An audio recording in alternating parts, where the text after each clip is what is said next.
Harold Mangum. I'm sorry you got the large bio should have been reduced. I'm sorry. That's okay. But as I said, my name is Harold Mangum, and I'm with a company called Memory Technology Institute. Would like to be my team, that's all I use. But and in this memory, obviously, not counting the computer or hard drive. We've been doing business actually about a little over 30 years now, and we work with all types of professionals, all types of associations, people all over the world on how to develop an instant recall memory. Things important to you, maybe some sales and service or association meetings, whatever it may be. I'm not here to tell you about sales and service, you do more than that kind of thing, and I'll never know. But I went through this program myself actually after leaving ARCO, and I had the worst memory in the world. So if it worked for me, it can work for anybody. But if you were today, kind of be thinking about the types of things you normally have to remember on a daily basis. It may be a things to do list. It may be information about your products or your association. Anything, it can be as easy as a grocery list. Anything you normally have to write down, I mean, think about that. And as we talk, I'll show you how the benefits of more powerful memory can help you. Just to give you a little bit of a background on how we got started, we had 4 owners from Connecticut that were invited to work with a group of blind and mentally challenged children right up here in Oklahoma. Now, these children have been blind since birth, being deprived of the human eyesight, which is probably the largest learning mechanism we have.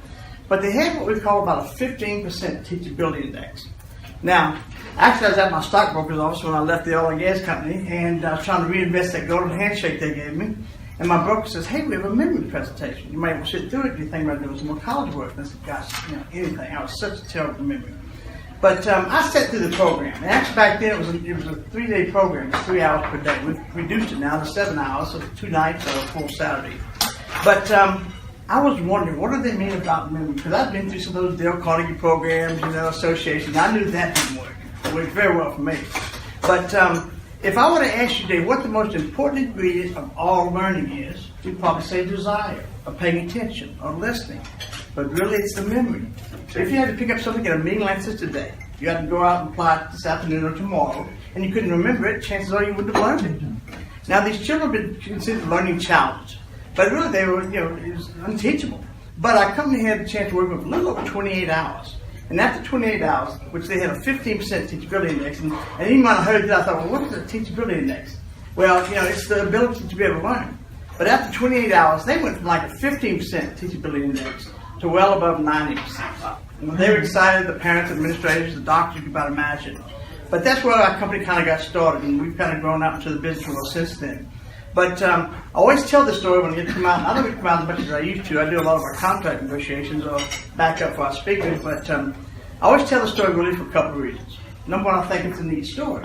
But the second is most people I've met in the past 30 years is I have the same question. Why can't I remember where I parked my car at the Galleria Mall? Or where I put my car keys? That kind of thing. But the good news is you all have perfect memories. The only difference is some are trained and some are untrained. But you know how it is. It's like Graham said, you meet someone, you shake their hand, you tell them your name, they tell you their name, and no sooner than the handshake breaks. Oh my gosh, we're just far off into the sky. Has it happened to you? Be honest. Let me see a show of hands. Anybody drop a name before you? Someone stick 2 hands on that. But there's a good reason for it. Psychologists tell us that the mind is racing ahead so rapidly to think of the next question, what can you do for them, what can they do for you, anything but concentrating on the name. So it's not that you forget the name. You never had it locked in. But when you forget someone's name, it's much more than embarrassing. It could cost you some business, a good relationship, put you pretty far and step behind in the competitive market. But I'm not here to tell you about that thing, but how many of us use some type of techniques to remember, important people, such as, for instance, the back of a car, and that was good until you get caught with that, right? Or you use the phone, and, the only thing is you drop it in the toilet, when you're in the bathroom, and then what do? So, what you want to do is, if you ever handle information at your mental fingertips, okay? Now, I had a tough time trying to use my memory because I'm dyslexic. I've transposed information. So if I try to calculate a formula, I can calculate it all day long, but the answers come out wrong. I transpose numbers or letters or whatever. And also I'm ADHD. Because I've never been medicated, but I probably should have been. But this system works for ADD, ADHD, works for dyslexia, closed-brained people that have got stroke or hemorrhaging. It works for a lot of those types of cases. But the one thing is, you're not trained. The difference is, if somebody has a trained memory, will shorten the process of learning, the knowledge acquisition itself. Now, When you meet someone, you shake their hand, you tell them your name, and they tell you their name. It's not that you forget the name. Their name is abstract. It flows right over the top of your head. Because as I said, you're trying to rush up, and what can I say to them? What can they say to me? Anything. But concentrating on their name. But the important thing is some type of technique to help you come back to that process. Now, in our workshops, we teach all 4 levels, 4 generations of mnemonics. The first one being association. That's the Delphonic association. It's good, works for some people, but they tell you meet someone named Mary, how to associate something with a Mary by. And you say, oh, that's great. Mary had a little lamb. You call her Mary today, 2 or 3 weeks from now you see her. 6 months from now you see her called Mrs. Lamb. And that system just didn't work for me.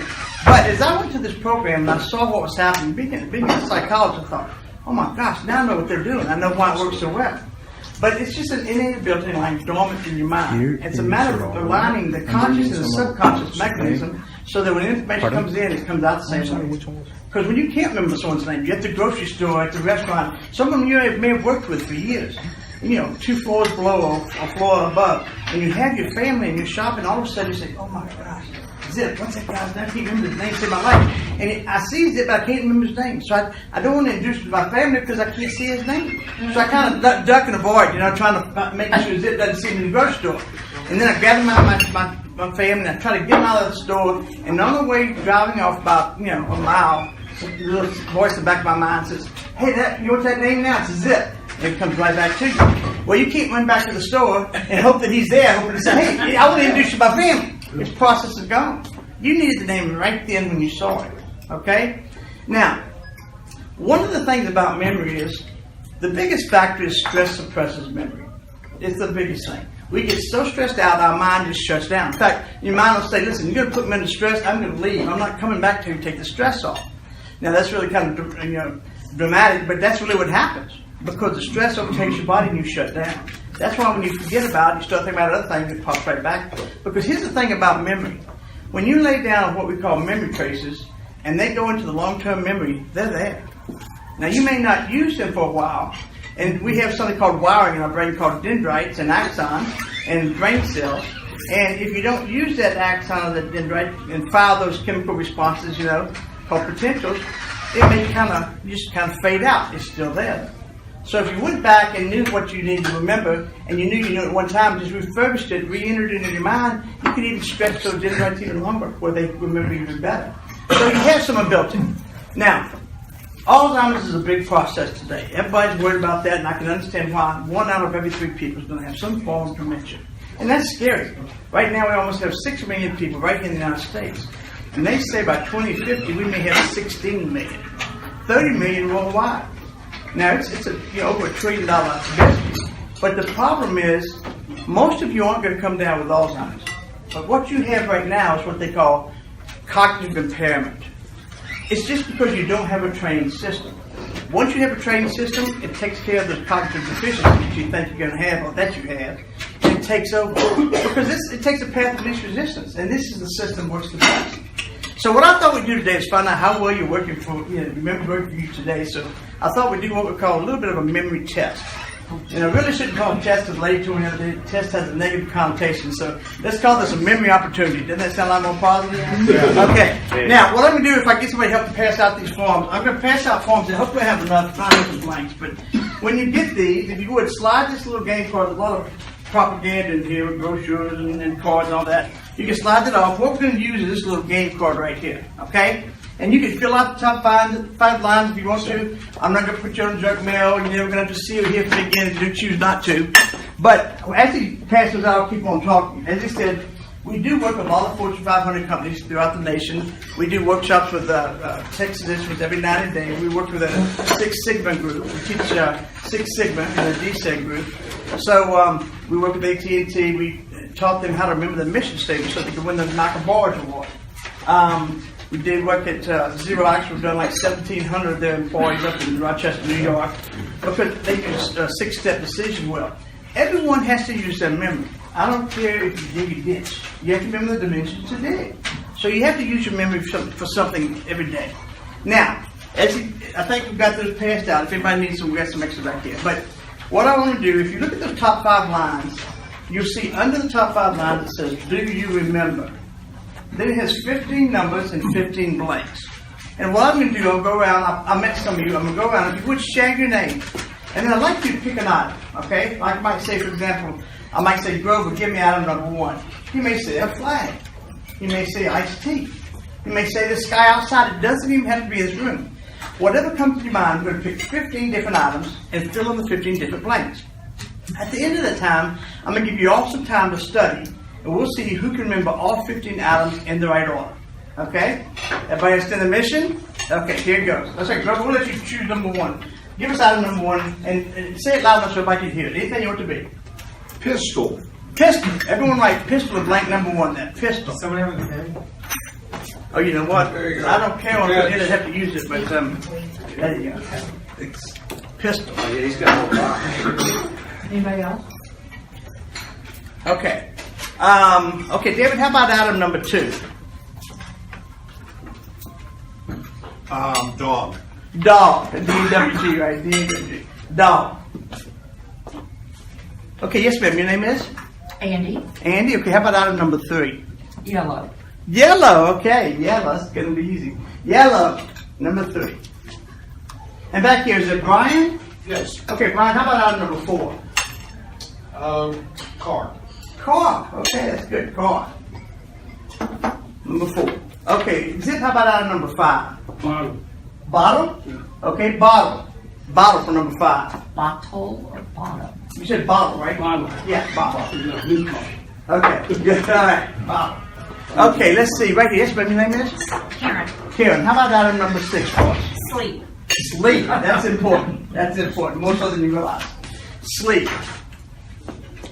Okay, and Robert, how about item number 7 for us? Pill? Pickle. Pickle. Pickle, good. Pickle.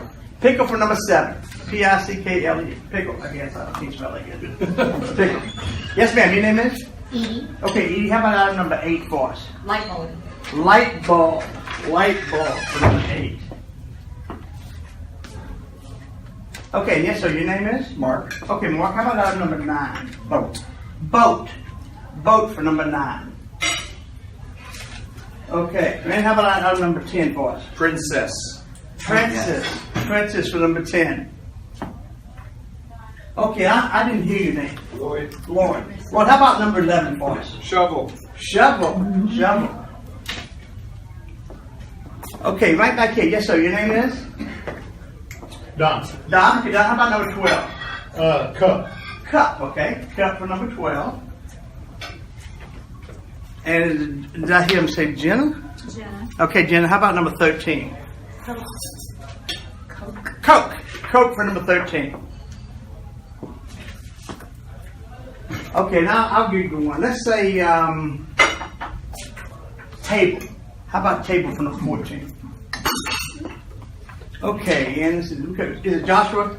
Joseph. Joseph. Okay, Joseph, how about number 15? 15. Snickers. Snickers? Yeah. Snickers, like to eat candy? Yeah. All right, I like that too. Snickers for number 15. Okay, now here's what I'm going to do. I'm going to give you about 5 minutes to study, okay? Now, you can rewrite these as many times you want to. Well, not on your hand, that's cheating. But you rewrite them as many times you want to on a piece of paper. And I'm going to give you 5 minutes to study. At the end of the time, I'm going to borrow someone's paper. I'll borrow Grover's paper. We'll see who can remember all 15 items in the right order. Okay, everybody understand the mission? Use whatever system you use in the past, as long as you have to put these 15 pieces of information in your mind in the right order. Okay, everybody get ready, get set, go.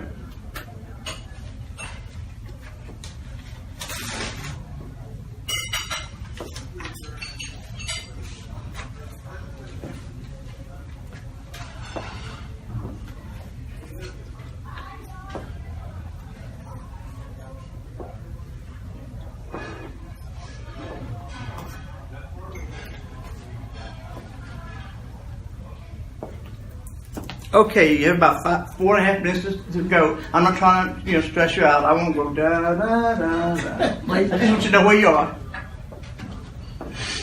No wonder he wasn't concerned when you told him he had 30 minutes to do his presentation. That's right.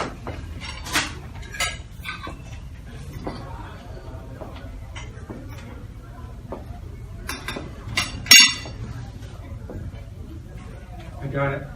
Got it? Yeah. All right, well, let's stop. We're going further. All right, Joseph, how about you got it? Yeah, Don't feel got the it. pressure at all. You can do this. Now, follow along with it because I can right now. I don't know if you tell the truth or not. But okay, 1 would be Pistol, good. 2 is dog, yellow, good. 3 is bar, okay. bottle, Bottle, sleep, good. pickle, Good. Pickle. light, What? light, light okay. bulb, Light bulb. Okay. boat, Boat. Okay. princess, Princess. shovel, Shovel. cup, Coke, and Snickers. Okay, so it was shovel. Is it 11, right? Missed one. You missed Missed one. one. Which one did you miss? 14, yours. 14. That's the one I gave you. You didn't have a chance to use the table, right? Yeah, the table, yeah. Okay. All right, give me a hand. You did a pretty good job. Now, how did you get a chance to see how you did that? Joseph, how did you do that? Because I saw some people writing down, cups or writing down items, pictures or whatever. But how did you do that? I just imagined all the items in a story. Uh-huh. So imagine someone shooting a dog that was yellow that jumped on a car that turned it yellow. And then he threw a bottle out of the car and hit someone in the head, so he fell asleep. Then he woke up to get a pickle because he was hungry. So he had to turn off the light, and when he turned the light back on, there was a boat with a princess. She got out, dug a hole. She got thirsty, so she got a Coke, drank it, and then she set it down on the table and grabbed a Snickers. That Snickers good. Now, a lot of people do that. That's very good. Now, what some people can't do is do that. And the reason for that is... I was trying, but I couldn't do that. That's very good. But see, that's called association. The only problem that it's very good, but it doesn't transfer from the short-term memory to the long-term memory. See, you want to be able to go in and out of order. Go up to number 11 and then notice what? Snickers? Okay? Shovel. Shovel. Oh, somebody's catching. Shovel. Back down to, number 1. You know that it's pistol. Or 2, know that it's a dog. Or 3, know that it's yellow. Or 4, know that it's car. Or 5, know that it's what? Bottle. Or 6, sleep. Here's the thing. When you finished with 15, I had all 15. I can give to you forwards, backwards, in and out of order, by item, by number. I used a system we teach in our workshop called mental file folders. I know you have file cabinets. Let's say you have a file cabinet. I know you have some computers. But let's say you have a file cabinet. And if you keep everything alphabetized from A to Z, if you want to access the ends of the file today, you can do that, or Zimmerman, or whatever, as long as you put that file cabinet alphabetically. But let's say you make a command decision. From this day forward, anytime someone creates a file, develops a file, or brings a file back, instead of putting it back in that file cabinet alphabetically, you say, hey, there's an empty office next to mine. Just throw it on the floor. Now, that used to be my system, if you believe that. But let's say that works for a year. After a year, you want to access the Anderson file, or the Jones file, or the Zimmerman file. The question is, are those files still there? Absolutely. It may take you on your hands for 4 days and 4 nights to find them, but they're still there. That's what's happening in your mind every day of your life. You throw things into the sea of your mind, the Grand Canyon of your mind, the floor of your mind.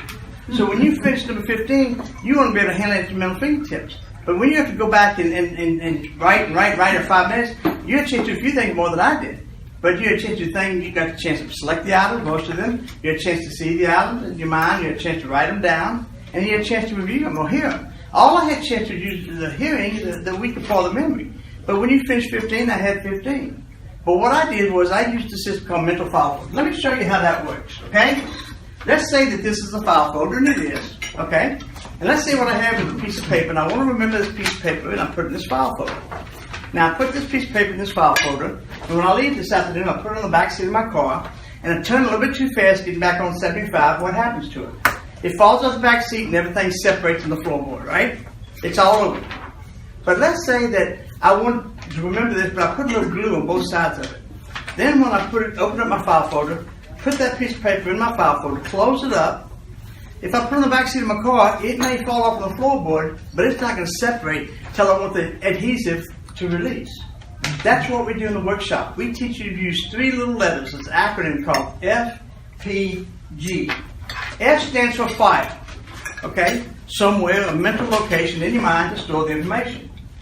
2 stands for picture. Your mind looks in pictures. I'll give you the S test in just a minute. And the last one is G, glue. It's the bonding agent. It keeps the picture in the file long enough to transfer from the short-term memory to the long-term memory. Now, we don't have a tube up to squeeze in your ear at the workshop or a pill for you to take. But what it is 7 hours of going through all 4 generations of mnemonics. Okay? And that's the glue. When you finish the workshop by the end of the second night, or if you have all day Saturday, when you walk out that workshop, you can do exactly what I can do. But you can do it a little bit faster because I'm dyslexic and ADHD, so it takes me a little more time to go through things. Well, you can't talk fast like I did. That went through. I had to go through Louisiana to get that. But you can do it faster than I can. But here's the thing: file. Anything could be a file. Okay. You can put it into your car. You can put it into your house. Anything can be a file. And I'm going to teach files in a minute. But the picture is the most important thing. Your mind looks at pictures. I'll give you the acid test. Do not think of an elephant. What happens? Got a picture Exactly. In a millisecond, your mind throws up a picture of a big gray mass, floppy ears, a long trunk. Now, you don't spell it E-L-E-P-H-A-N-T. You can do that if I asked you, but that's not what happens. In a millisecond, your mind pulls up that picture. And you think, oh, I'm just going to think about that and try to put it out of your mind. But see, your mind works in pictures. So what you want to do is give your mind pictures to remember things. Maybe by telling a story. That's a chain of visualization. We do that in our workshops. We teach this is third generation of mnemonics.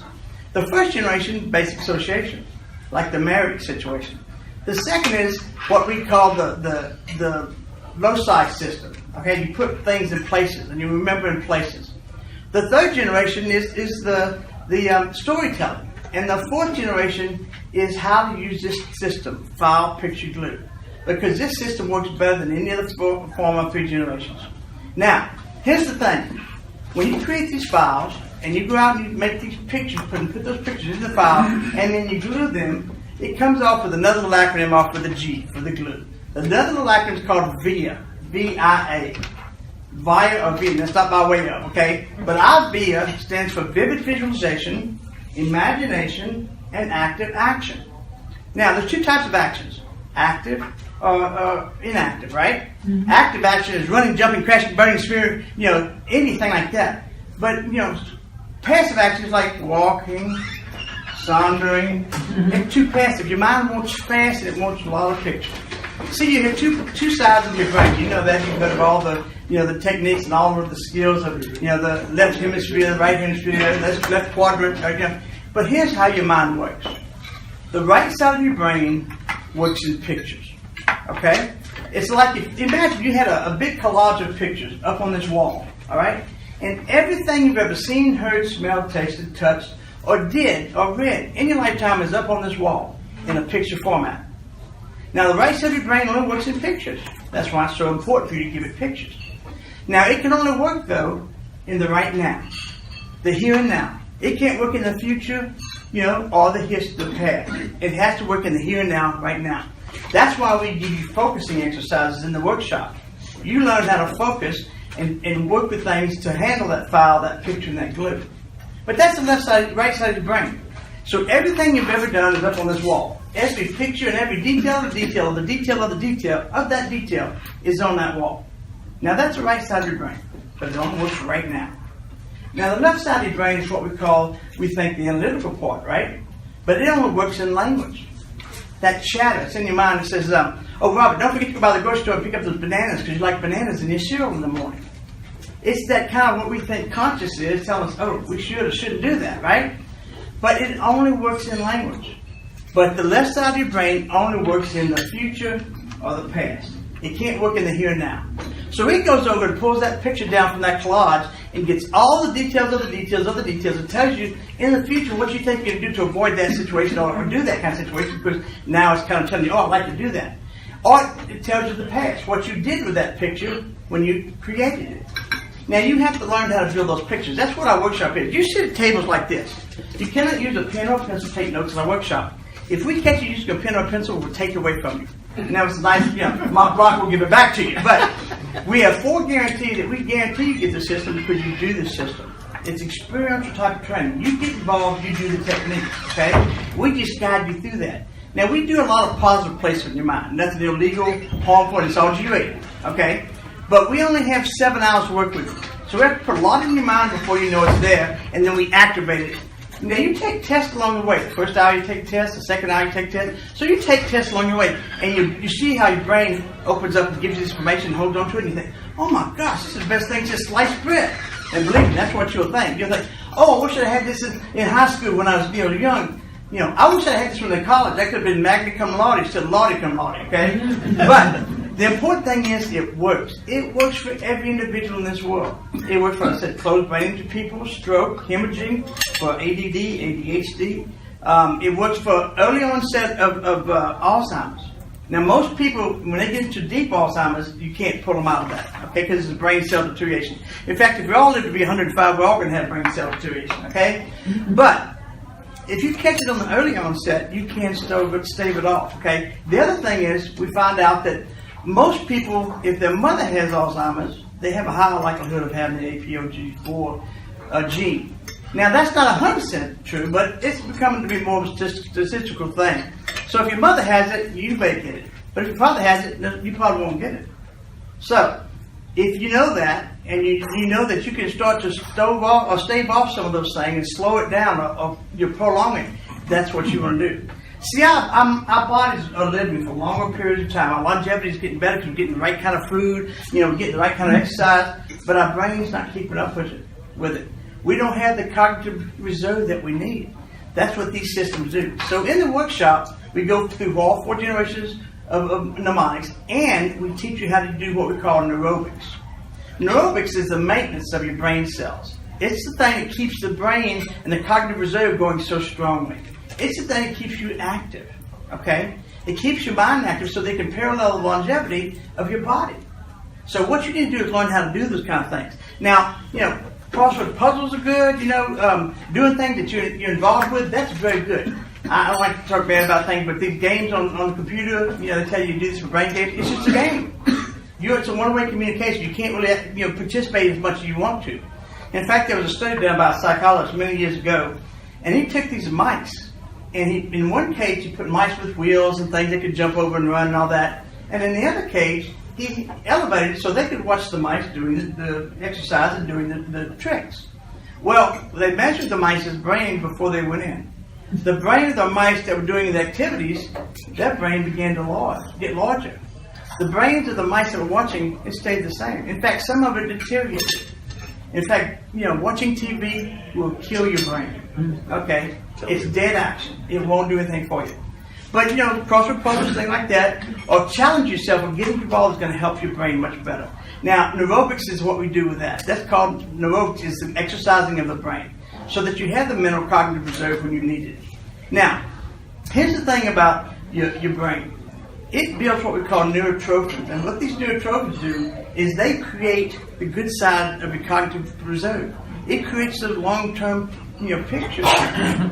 Bless you. When you go to a Alzheimer's care facility, you see that they can't remember what they ate for lunch or what they took, the pills that they take at time. But if you ask them something, if they were born in 1930 and you ask them something about World War II, they can tell you just as clear in concept as you can get, because they leave those memory traces in long-term memory. Now, here's the thing about sleep. You have to be able to get enough sleep.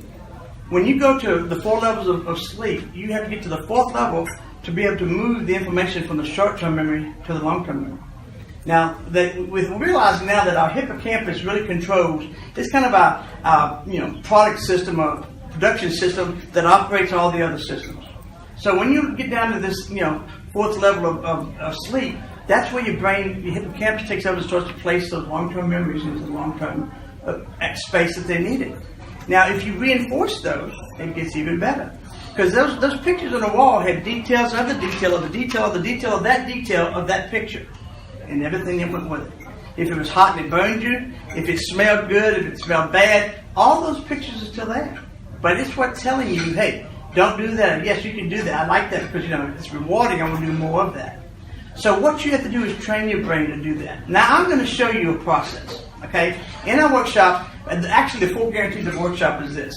We give you a 300% increase in your memory. Now, you actually, the first day, the first hour, improve your memory by 1,000%. So 300% is pretty safe. But you do a test, you calculate, you see the increase. The second thing is we give you 50 mental file folders. I'm going to give you 10 in just a minute. But we give you 50 of them to be able to use for the rest of your life.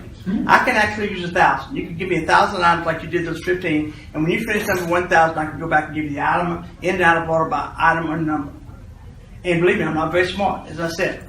But the other thing, I'm sorry? You memorize 1,000 names at once? You can do names. In fact, one of our speakers, you may have heard of him, named Ron White, He was actually in Fort Worth here, I guess about a year ago, and on the square there, he put 2,200 names with the classification of the officer, first class or whatever, the first name, the middle name, the last name of all of the soldiers that were killed in Afghanistan. 2,200 names. So that really is 6,600 names because if they had 3 names. But he did that by memory. So you can expand substantially. Okay? So 1,000 is just a number. But you can make a lot more than that. In fact, Ron, if you ask him in the Bible, chapter and verse, the first 7 chapters of Proverbs, he'll tell you verbatim. Because he's loaded. But you can do that too. See, I hired him when he was actually 18 years old. He flunked out of UTA. But now he won the memory workshop, the memory Olympics up in New York in 2009 and 2010. And he didn't even know anything about this system before he came in the program. So it works for everybody. So anybody can do this? Anybody can do it. In fact, I guarantee you that if you don't improve your memory by 300% or you don't have 55 photos when you walk out, we teach you how to do more effective presentations and speaking. And the 4th thing is name retention. How to remember names. Not just for the day. Tomorrow I have to look at your business card, but you'll have that name from now on. Because we teach you how to create that file right in that person's face. Now, I'm going to teach you a set of files and show you how it works. Okay? The first file, now don't change the number or the names of entities. Okay? It's all built together for sequencing. In fact, this is 10 files you learn in the workshop. I want you to wiggle the toes in your shoes and say toes. That's file number 1. Toes. I want you to pat your knees and say knees. File number 2. Okay? I want you to do a part of your leg is called the muscle, not the thigh, and say muscle. That's file number 3. I want you to pat your rear, not just your rear, okay? And I want you to say rear. Don't call it hind buttock, or tush, or boot, or derriere. It's a rear, okay? But number 4 is your rear. File number 5 is your lungs. The exterior part of your lungs. Just say lungs right here. Just rub your lungs. Okay. Now, that's the middle point of these 10 files. So you know the first of 5, and you can learn the next 5 files, okay? So file number 5 is your lungs. File number 6, just rub your shoulder and say shoulder. File number 6 is your shoulder. File number 7 is your collar. Just grab your collar and say collar. Okay, file number 8 is your face. Just rub in front of your face and say face. Okay, file number 9, I want you to take the point of your finger and touch the point of your head. Okay? Now file number 10 is called point. File number 10 is not actually on your body. Oh, what's 9? 9 is your point. Okay? 10 is actually going to be anywhere you are. It can be the sky, it's the ceiling, whatever above your head. That's file number 10. It can be the sky if you're outside, the ceiling, whatever. But it's there with you at all times. So let's go back to the files. File number 1, file number 2, Knees. file number 3, Muscles. file number 4, Rear. file number 5, Lungs. good. File number 6, Shoulder. good. File number 7, Collar. good. File number 8, Face. good. File number 9, Point. file number 10. Okay. Now I'm going to go back and give you some things to put on these files. All right. So on file number 1, your toes, I want you to put a microphone. Okay. The way you do that, you file your toe. The picture is the microphone, and the action is you could stab that microphone into your toes. You could put it between your toes. You could wrap the cord around your toes. But you put what on your toes? Microphone. That's file number 1. What's file number 2? Knees. Knee. I want you to put a clock on your knee. It could be a grandfather clock. It could be a Mickey Mouse watch. It could be a wall clock. It could be an alarm clock. I want you to put a clock on your knees. File number 2. What's on file number 1? Microphone. What's on file number 2? File number 3 is your muscle. On your muscle, I want you to put a phone. It could be an iPhone. It could be a cell phone. It could be one of those old rotary type. It could be one of those antique phones you didn't have to crank and talk into. I want you to put a phone on your muscle. All right? What's on your toes? On your knee? Okay, on your muscle. On file number 4 right here, I want you to put a goal post. Football goal post. And it could be the old H type, the 2 pipe come out of the ground and go into an H. Or it could be the new type. It goes out and 1 pipe goes into a Y. And I want you to see you kicking that football through that goal post. And you put it right here in your rear for a lot of action. Okay, you come up pretty, creative in that situation, okay? On your rear. Okay, file number 5 is your lungs right here. All right? I want you to put on your lungs, I want you to put a reward, and let's make it a reward for kicking the best field goals. All right? But while you put this reward, or you know what, let's make it a wanted sign. One dead or alive. Those reward signs, and this could have your face in it. okay, for whatever amount of money you're worth, okay, you think you're worth. And then I want you to put it on a special technique with incense. You know, like those hippies used to burn in the canoe trays? Am I too old to go? You know what I'm talking about?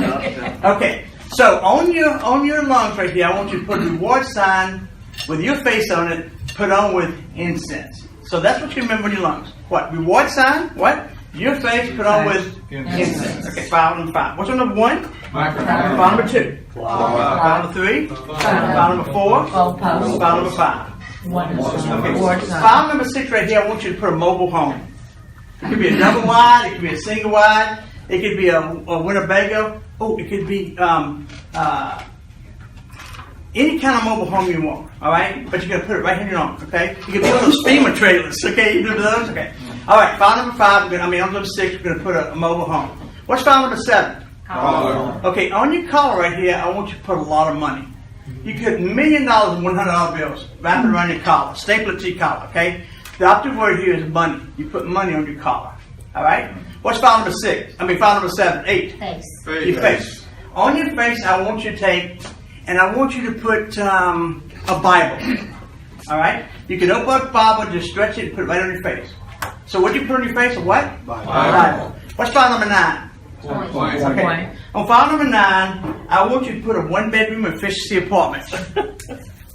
Now, that's not too hard. A 1-bedroom efficiency apartment, you can build it right up here on your point. 1-bedroom efficiency apartment on file number 9.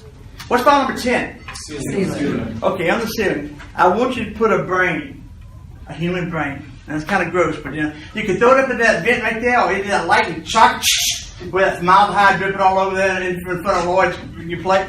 The key thing is you put a brain on the ceiling. I'm trying to gross you out, okay? Let's go back. What do you put on your toes? Microphone. On your knee. Clock. On your muscles. On your rear. Goalpost. On your lungs. Reward. Okay, on your shoulders. Mobile.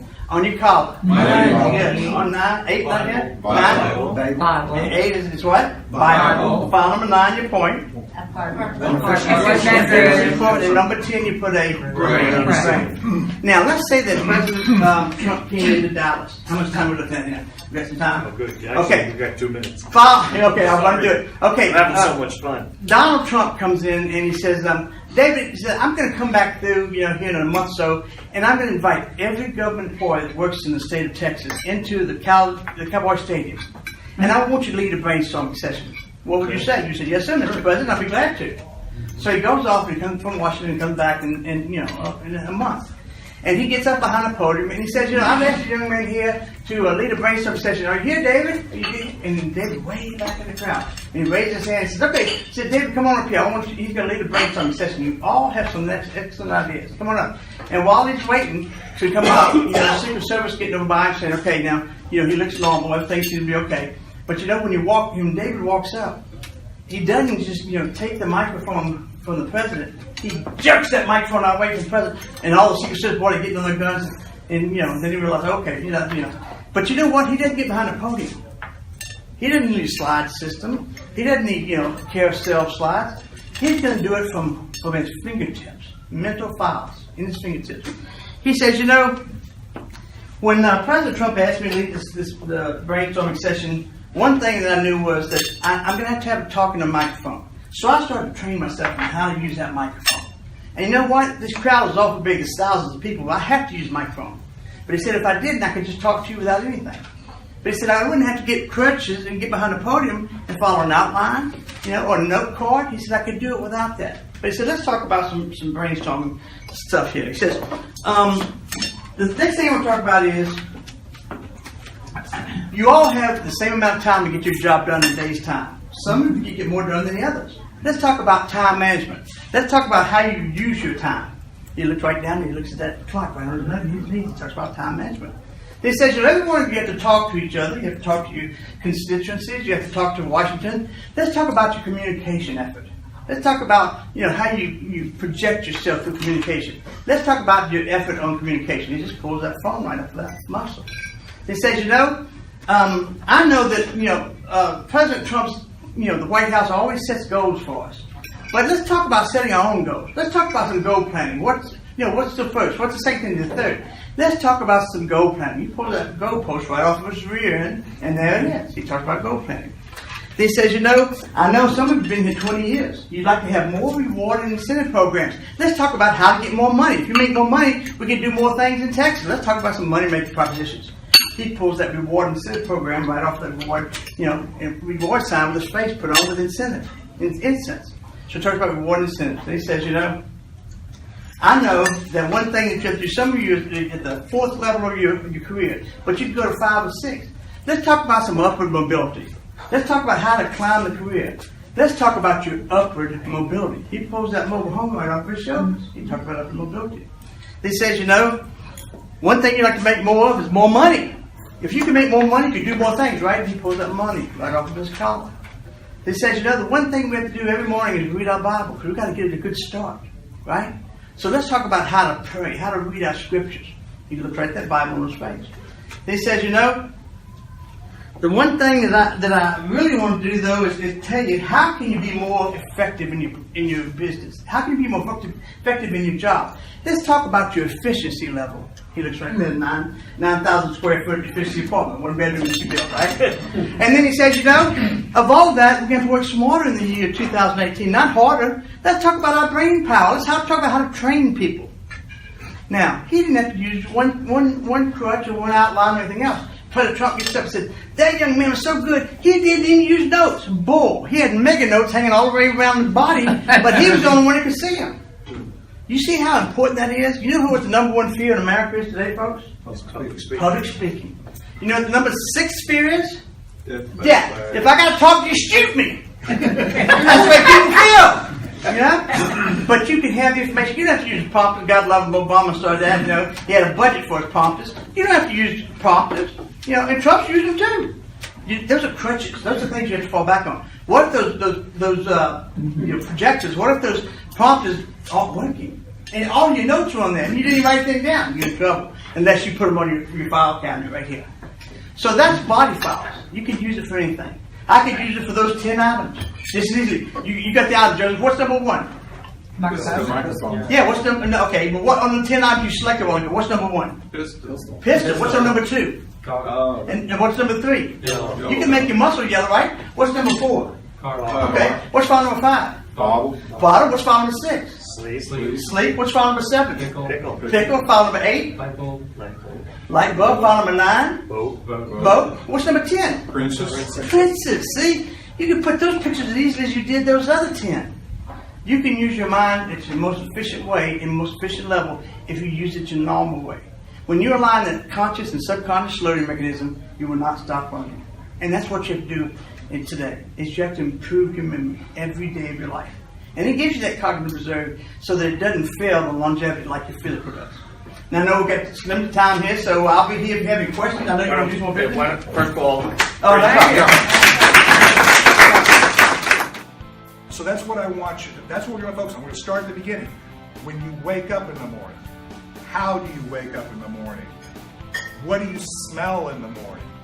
Are you on a ship, on a cruise ship, and you look out and there's a new port? Are you in Hawaii? Are you on a mountaintop? Are you